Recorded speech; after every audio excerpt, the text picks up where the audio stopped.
Bonjour, Jean-Yves Dionne, votre apothicaire éclectique, encore une fois, et on parle toujours de ménopause, c'est la troisième capsule, on parle de sommeil. On a vu dans les deux premières la ménopause, phase obligatoire, qui a bien plus de symptômes que les bouffées de chaleur. Dans la deuxième, on s'est intéressé aux bouffées de chaleur, et là, on parle de sommeil. Et c'est fréquent.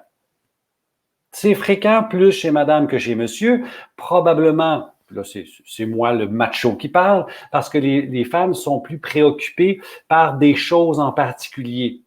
Pensez aux enfants, par exemple. C'est souvent madame qui va se lever. Pas toujours, mais tu sais, il y a des choses comme ça qui sont des patterns. Et oui, les troubles de sommeil sont plus fréquents chez les femmes.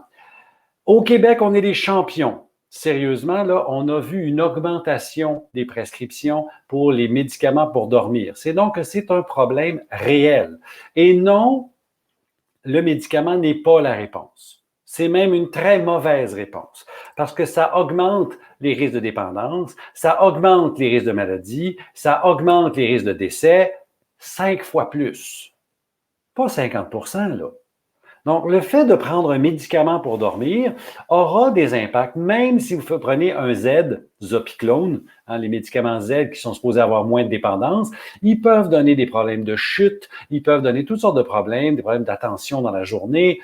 C'est pas une bonne idée. Alors, il y a des choses qu'on peut faire. Et au-delà du médicament comme tel, parce que dans ce papier-là, on a montrer l'augmentation du risque. OK, mais c'est quoi? Le médicament, le problème, ou le manque de sommeil? Pensez juste à une des causes de problèmes de sommeil, qui est l'apnée du sommeil, que bien peu de gens ne veulent même pas considérer. Pourtant, c'est tellement important. Bien, les gens qui font de l'apnée du sommeil ont un sommeil en mauvais état. Ils se réveillent souvent ou encore font des micro-réveils. L'apnée du sommeil typique de la femme ménopausée qui n'a pas de problème de poids ou de résistance à l'insuline. Pour des raisons X, ils font des micro-réveils et donc se lèvent le matin épuisés. Ça donne problème d'attention, problème d'énergie, de fatigue, dépression, etc. On règle le problème de sommeil par la foutue machine. C'est clair qu'on a l'air d'un cyborg avec le tuyau dans le nez. Mais si on dort mieux, et c'est vrai qu'une fois qu'on résout ça, ben, la pression artérielle va rebaisser, l'attention va revenir, la joie de vivre va revenir, l'énergie va revenir, et que sais-je. Le risque d'AVC, tu sais, le petit tuyau qui pète, là, va diminuer. Et à l'opposé, on se dit, ben, si les médicaments sont dangereux, on ne veut pas en prendre, des médicaments de vente libre. Ben, on pense au Unisom, Nitol et compagnie, c'est à peu près toujours les mêmes affaires. Il y a deux molécules, c'est des antihistaminiques de première génération, donc à la base des produits pour l'allergie, qui avaient un gros effet secondaire de somnolence. C'est le Benadryl. Mais je ne veux pas être plate, pendant 3 jours, on s'habitue à cette affaire-là. Là. Et ça ne donne pas un sommeil de bonne qualité. Alors oui, ça marche les premières fois, mais ça donne un effet qu'on appelle anticholinergique, ça assèche la bouche pâteuse, les yeux secs. C'est pas une bonne idée. Alors, on est dans la ménopause. Quels sont mes facteurs qui augmentent le problème de sommeil? Le stress. Et veut pas, nous sommes des bébites à stress. C'est pour ça que j'ai fait un webinaire là-dessus. Parce qu'il y a une réalité, nous sommes stressés, notre mode de vie nous amène à en prendre toujours plus. Puis on fait quoi? Bon, on prend de la caféine. Café, thé, chocolat, boisson énergisante, guarana, maté, peu importe. La caféine, c'est le fun, ça me réveille. Mais ça a une durée dans le temps. Et cette durée dans le temps varie d'une personne à l'autre. Alors, si vous êtes quelqu'un qui métabolise rapidement, 3 heures, vous avez éliminé la moitié de la caféine.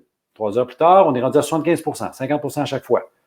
Mais si vous êtes une métabolisatrice lente, ce 3 heures peut se démultiplier à 6 heures, voire 11 heures. Alors, vous comprenez que pour certaines personnes, le café du matin peut les empêcher de dormir.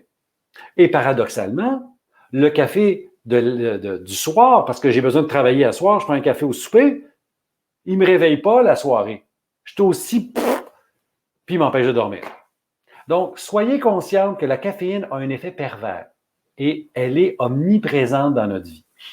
La nicotine, que ce soit le tabac, le vapotage ou les produits pour arrêter de fumer, les patchs, les gommes, les sprays, ce que vous voudrez, et le sevrage lui-même. Vous avez arrêté de fumer, vous êtes en train d'arrêter de fumer, ça se peut que vous ayez des problèmes de sommeil. Les deux côtés. L'alcool, puis je dis même modéré. Le petit verre de vin rouge au souper qui nous aide, c'est bon, puis ça fait de... Bien, il peut vous causer une altération du sommeil.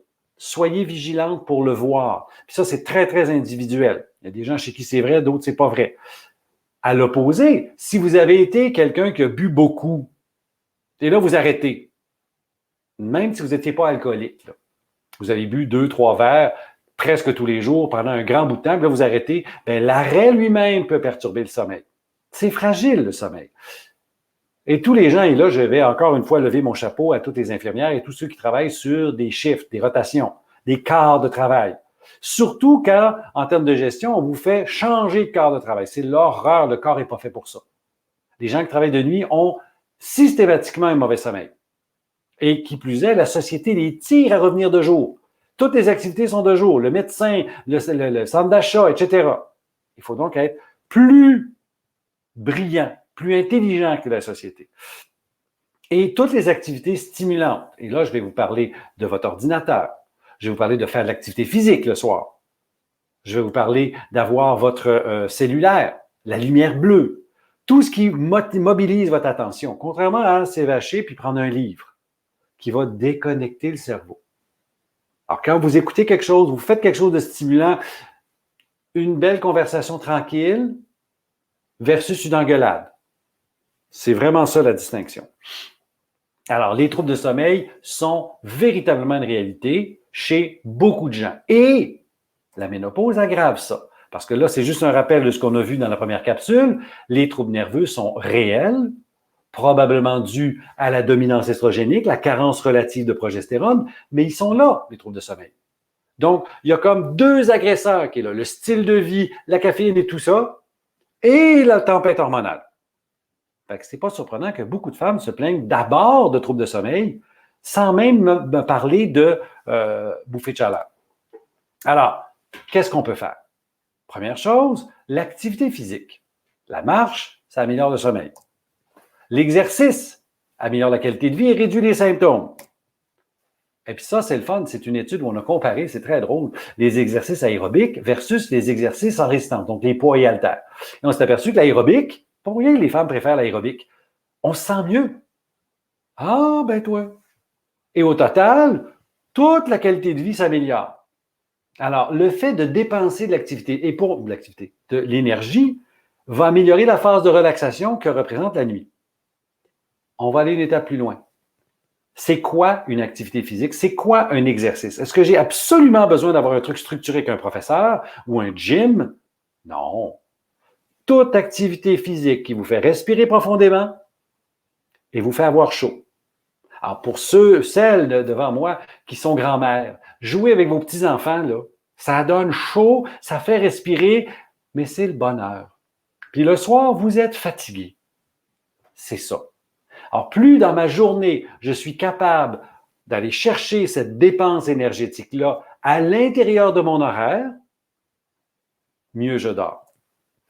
Quelques références, vous savez que j'aime beaucoup les références. Alors, vous voyez la première, chez les femmes ménopausées, la marche active, c'est pas la petite marche nécessairement. Je ne dis pas que c'est mauvais de prendre une petite marche, mais j'ai besoin d'aller dans ma définition de l'exercice. J'ai chaud et je respire. On va dire en termes de marche, à la limite de la conversation, ce que les Anglais appellent power walking. Alors, c'est correct, mais j'ai besoin de respirer entre deux phrases. Ça, c'est le niveau où on veut être. Les huiles de poisson, on n'y pense pas, mais les oméga 3 ont un rôle au niveau du système nerveux. Et quand j'atteins une certaine concentration, j'améliore les troubles de l'humeur et le distress, qui est le terme anglais dans le papier, la détresse psychologique, donc le sentiment de mal-être. Intéressant. Mais oubliez ça, les oméga 3 ne travaillent pas sur le bouffée de chaleur. Ils ne mangent pas. Et tout ce qui s'appelle symptômes de dépression. Et là, au sens le plus large. Les bouffées de chaleur, un petit peu, puis regardez la dose, là. C'est pas une petite capsule à 300 mg. Vous voulez en prendre suffisamment ou en prendre dans plusieurs produits pour avoir un impact au niveau du taux d'oméga 3 dans votre système.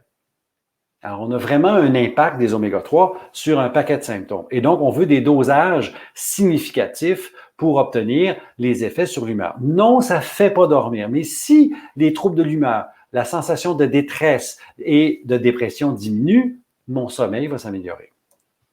Encore quelques petites différences. Et je vous mentionne la première,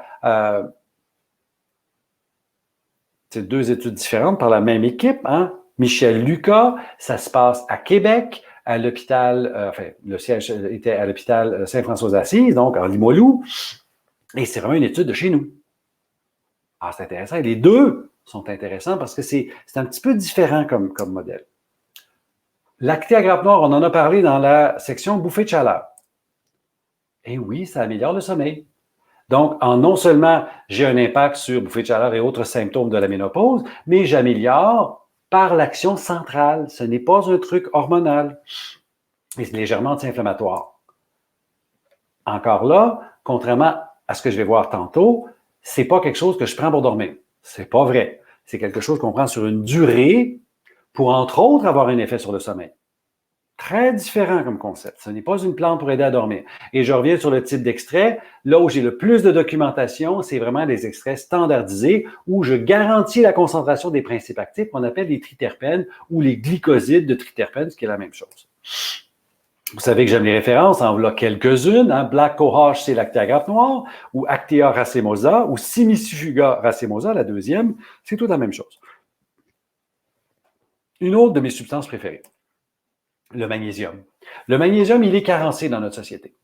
Vraiment. Et selon Santé Canada, à peu près 40% de la population manque de magnésium. Puis, dépendant de qui je dis, ça va aller à 47. Certains papiers vont parler de 60%. Toujours est-il que dans notre assiette, il n'y en a presque pas. Et quand j'en manque, ben, j'ai plus de crampes musculaires, j'ai plus de problèmes de sommeil, j'ai une moins bonne santé osseuse. Quand je prends en supplément, j'améliore un paquet de symptômes. Entre autres, le magnésium augmente l'effet de la mélatonine que vous fabriquez vous-même, endogène, qu'on fabrique en dedans. Donc, intéressant. Réduction de l'anxiété, les bouffées de chaleur, c'est pas extraordinaire, mais quand même, ça diminue l'intensité et la fréquence, puis l'étude est faite chez les femmes ayant eu un cancer. Pas pire. Et le dosage. Et là, ça varie d'un produit à l'autre, puis souvent, c'est intéressant de le voir un peu partout. Il faut s'assurer que le sel de magnésium, parce qu'on ne mange pas du magnésium tout seul, la seule place où vous avez du magnésium métal, c'est dans les feux de Bengale. Tu sais, les petits feux d'artifice, là? Ce qui éclate, c'est du magnésium. Je ne le mangerai pas. Je mange un sel de magnésium, un citrate, un glycinate. Donc, quelque chose apte de magnésium. Assurez-vous qu'il soit présent. Je parlais de la mélatonine. La mélatonine, c'est probablement la substance la plus étudiée dans plein d'indications. Quelque chose que même moi, je prends. Et ce qui est intéressant, c'est que oui, ça améliore la qualité du sommeil, ça raccourcit le temps d'endormissement, ça améliore la profondeur du sommeil et ça a été étudié dans plein de conditions de toutes sortes de maladies, dont des cancers. C'est pas fou. Et Madame ménopausée en fabrique moins. Ça vient avec les autres problèmes hormonaux. Tu sais, dans la première, quand j'ai parlé des hormones dans la première capsule, j'ai mentionné les hormones qu'on connaît d'habitude, puis j'ai rajouté insuline et mélatonine. C'est ça. Et moins on produit de mélatonine, plus on a tendance à être irritable. Plus d'anxiété, moins bonne qualité de vie. Alors, autre fait intéressant, ça n'agit pas sur estrogène, progestérone, mais la prise de mélatonine va améliorer le sommeil et les symptômes de ménopause.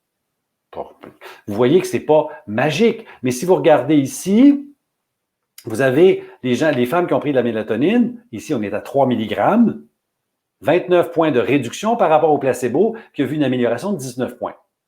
Puis ce n'est pas sur estrogène, progestérone, c'est vraiment sur la globalité. Dans une étude en complémentarité d'un antidépresseur, on a vu une amélioration de la réponse au traitement, réduction des symptômes. Pourquoi pas? Chez les femmes ménopausées toujours, qui ont l'intestin irritable, avec constipation, on voit une amélioration des symptômes. Parce que la mélatonine n'agit pas juste là. Elle est produite dans l'intestin, fabriquée par les bactéries, et quand j'en rajoute, l'ensemble du système, l'ensemble de l'œuvre semble aller mieux. Et là où moi j'ai du fun, c'est que c'est une substance qui aide contre l'ostéoporose. C'est intéressant, hein? Ça va augmenter, les études, Quand j'ai commencé à en parler, c'était préliminaire, puis là, ça commence à être vraiment vrai, où on voit les marqueurs de synthèse de l'os qu'on peut retrouver dans l'urine augmenter. Les marqueurs de dégradation réduire. Donc, on a vraiment un impact sur l'ostéoporose elle-même. Pas juste attention à la densité, là. C'est intéressant aussi. Puis encore là, ce n'est pas des doses de cheval. Augmentation de la masse maigre et réduction de la masse grasse. Est-ce qu'on ne veut pas tous ça? Même chose. Alors, la dose, quelque part entre 3 et 5 mg au coucher. Certains vont dire 30 minutes avant. Moi, j'ai tendance à dire au coucher comme tel. Pourquoi? Parce que, bon, dépendant de ça peut être avant votre routine pour aller vous coucher, mais chez les gens qui sont très sensibles à la mélatonine, ils vont avoir un effet rapide de somnolence, voire peut-être même d'étourdissement. En fait, vous êtes en train de vous endormir. Alors, mieux vaut faire ça quand on est couché, quitte à prendre un livre. L'autre point, c'est que la mélatonine a 2 voies distinctes dans le cerveau. En fait, plus que 2, mais 2 principales. Une qui amène le cerveau dans un état de relaxation profonde. On parle des ondes θ, le sommeil profond. Si vous avez cette dominante-là, pour vous, la mélatonine, c'est le bonheur. Mais il y a une infime partie, il y a des gens qui ont l'autre voie où la mélatonine est associée avec le sommeil paradoxal, le REM, Rapid Eye Movement. Donc, les gens qui ont ça prennent de la mélatonine, font je dors pas bien, j'ai l'impression de dormir 6 pouces au-dessus du matelas, de ne pas dormir, de faire des cauchemars, bien, prenez-la juste pas. Parce que c'est le seul risque. C'est vraiment une substance super sécuritaire à tel point qu'on en donne à Sainte-Justine, l'hôpital pour enfants. Encore là, mes références, et vous voyez, antioxydants améliorent le sommeil chez des patients de sclérose en plaques, des patients critiques, donc très, très, très malades, etc., etc. Il y en a un paquet d'études. C'est une substance. Dites-vous qu'au-delà des détracteurs, dites attention dangereux, le risque de la mélatonine, là, il est très faible. Bon, le risque nul n'existe pas, mais il faut en parler parce qu'on se dit c'est une hormone, donc ça va empêcher d'en fabriquer. C'est pas vrai. Ça se donne chez les enfants, puis on n'a jamais été capable de mesurer une réduction de la production endogène, ma propre production que je fabrique. Mais je vais avoir besoin d'augmenter la dose, qu'on appelle la tolérance. Pas vrai non plus. Ça va me donner de la dépendance. Je vais être obligé d'en prendre tout le temps. Pas vrai non plus. Vous l'arrêtez, vous tombez à la case départ. Il n'y a pas eu d'aggravation, il n'y a pas d'insomnie rebond. Vous êtes juste retourné à la case départ. Donc, en termes d'innocuité, dans notre jargon, ça veut dire sécurité. Ça reste une des solutions intéressantes. Encore puis là, vous voyez, syndrome irritable, dans l'ostéoporose, etc., etc. Il y a plein d'études comme ça qui popent sur la mélatonine, qui montrent un intérêt de ça. Et si on se dit qu'elle est en vente libre aux États-Unis depuis les années 90, au Canada depuis 2006, on a de l'historique, on a de la profondeur de marché pour dire attention, danger ou pas. Mais on peut prendre des plantes calmantes. Et il y en a une kyrielle. En voilà un tableau. Et ça, vous pourrez toujours revenir le copier parce qu'il est très dense, c'est bien trop d'informations et j'en suis conscient. Mais les principales, valériane, passiflore, houblon. Souvenez-vous que houblon, on en a parlé pour les symptômes de ménopause. Tiens, 1 plus 1 fait 2. Mais des plantes moins connues comme la scutellaire, la mélisse, lemon balm en anglais. Des plantes très intéressantes. Et vous voyez que c'est toujours des trucs légers. Il n'y a pas une plante qui va vous tuer, là. Il n'y a pas une plante qui va vous mettre dans un état où vous ne pourrez pas vous réveiller. C'est toutes des produits légers. Puis ce qui est intéressant, c'est que toutes ces plantes-là, elles travaillent bien en combinaison. Alors, ici, une étude québécoise par l'équipe de Mme Morin, valériane et houblon, plus efficace que le médicament de vente libre, qui est du diphénhydramine, Benadryl, ou si vous préférez, Nitol. Valériane et mélisse, chez les enfants, et en ménopause. Tiens donc. Valériane, houblon, passiflore, et etc., etc. Ce n'est pas toutes les combinaisons qui sont étudiées, mais les plantes médicinales travaillent mieux en combinaison. Vous pouvez préférer travailler avec une seule. Puis, dans le tableau que j'ai fait, vous avez aussi des dosages de toutes sortes d'affaires. Des extraits secs, des teintures, des tisanes. Bon, la valériane en tisane, c'est peut-être pas le meilleur parce qu'il y a une odeur et un goût qui vient avec. C'est pas tout le monde qui aime ça. Mais les autres, allons-y. Alors, c'est vraiment utile en combinaison. Et est-ce que c'est quelque chose qui agit rapidement? Bien, l'étude que j'ai sortie là, ce qui est le fun, c'est qu'on a mesuré avec un électroencéphalogramme l'impact du produit la première nuit. On s'est aperçu que c'est mesurable dès la première nuit. Donc, ce n'est pas quelque chose que j'ai besoin d'attendre une semaine, comme l'acté à grappe noire, qui est utile, mais ça prend 4 semaines. Fait que si je fais de l'insomnie, ça ne me tente pas. Hein? C'est utile pour le reste. Puis je vais le prendre sur une durée. Mais pour aider à dormir, j'ai le droit de combiner les plantes médicinales. J'ai le droit de combiner avec la mélatonine. C'est tout à fait correct. Alors, quelques références. Vous voyez les références sur les plantes calmantes et j'en ai plein d'autres pour aller vers le tableau que j'ai conçu, qui est d'ailleurs extrait de mon webinaire sur le sommeil.